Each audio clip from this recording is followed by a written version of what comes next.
being Harry's pastor, and some of you may know it's not always easy trying to pastor a pastor,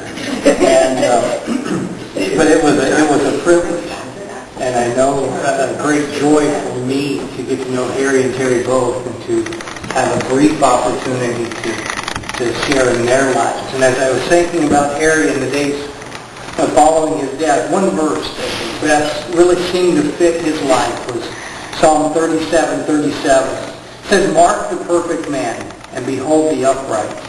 For the end of that man is peace." I don't say Harry was perfect tonight because he was a pastor, or a hard worker, or a man of high morals. He had all of those. Harry was and is perfect because he came to a crisis in his life. And I know Pastor Sam has already shared some of this. The result of that crisis in Harry's life was that he put his total trust in Jesus to forgive him of his sins. And so as we come tonight, we know that Harry's flesh has returned to the elements of which it was made. Genesis 3:19 says that till thou return unto the ground, for out of it wast thou taken. For dust thou art, and unto dust shalt thou return. But because Harry had asked Jesus to save him, the destruction of his flesh is not an end. It's a transition. It's a transition from the mortal, suffering flesh to the immortal, to the glories of heaven. Job 19, verses 25 to 27 says, "For I know that my Redeemer liveth, and that he shall stand at the latter day upon the earth, and though after my skin worms destroy this body, yet in my flesh shall I see God, whom I shall see for myself, and mine eyes shall behold, and not another."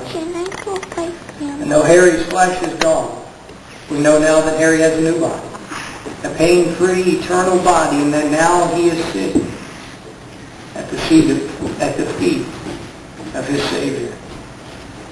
We're going to take a couple minutes for a committal. We already know that Harry is in the presence of God, and we do not need to commit him to God as such. But what I do want to do is take a couple minutes and commit him to our own memories, our own hearts, as we've shared tonight many different testimonies of Harry's life. And each of the kids have had opportunity to share in song and testimony and other ways of what their dad has meant to them.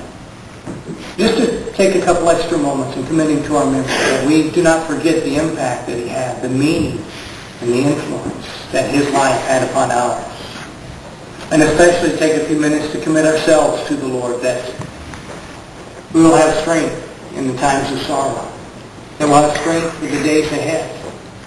And especially as we think tonight again of the brevity of life, that we will have a renewed zeal to go out and to serve the Lord.